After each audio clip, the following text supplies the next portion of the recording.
औरंगजेब आया वो बड़ा दुष्ट और बड़ा ही प्रकृति उसकी बहुत ही राक्षस प्रवृत्ति थी। साल 1658 जब औरंगजेब दिल्ली के तख्त पर बैठा। औरंगजेब का मकसद एकदम साफ था और वो था मुगलिया हुकूमत और इस्लाम का विस्तार। गोपीनाथ जी का, मदन मोहन जी का, ये सबको उन्होंने तोड़ा क्योंकि ये बड़े बड़े शिखर थे। जब वापस उनके सैनिक तोड़ने गए विग्रह को तो उनको मंदिर तो विग्रह मिले ही नहीं, वो सिर्फ मंदिर तोड़ के चले गए।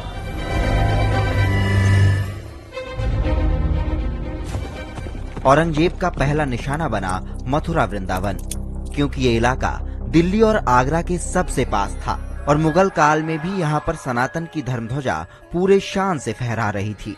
ब्रज के वीर जाट राजा गोकुला के बलिदान के बाद मंदिरों के सेवायत और तेजी से प्राचीन कृष्ण विग्रह बचाने में जुट गए। औरंगजेब का फौजदार हसन अली वृंदावन में मंदिरों को ध्वस्त करने के बाद शाम को आराम कर रहा था। तभी उसके कानों में फिर मंदिर की घंटियों की आवाज पड़ी। हसन अली चिढ़ गया और गुस्से में तमतमाते हुए बोला, ये आवाज कहाँ से आ रही है? कितने बुतखाने बना रखे हैं इन काफिरों ने।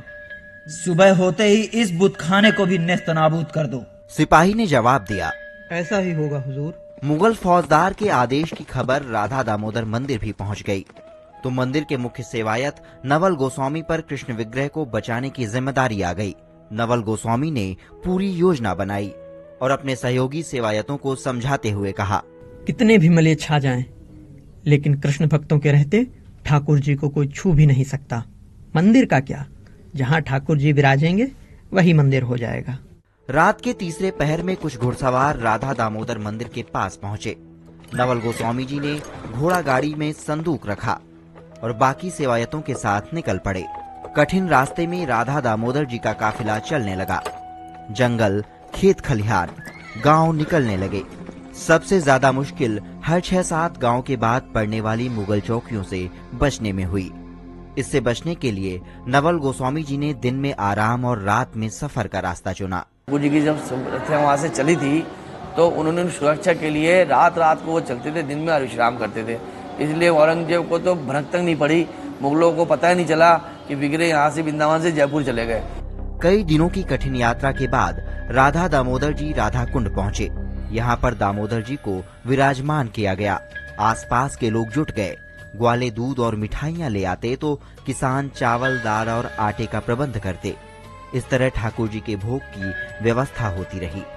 इसी तरह 13 साल बीत गए। राधा दामोदर विग्रह माना जाता है कि वृंदावन से ये राधा कुंड आया। राधा कुंड में 13 साल रहा और 13 साल के पश्चात वहां पर गोस्वामी ने इसकी पूजा करी और राधा कुंड से फिर ये गया है कामा। राधा कुंड से राधा दामोदर जी को कामवन यानी कामा की तरफ ले जाया गया।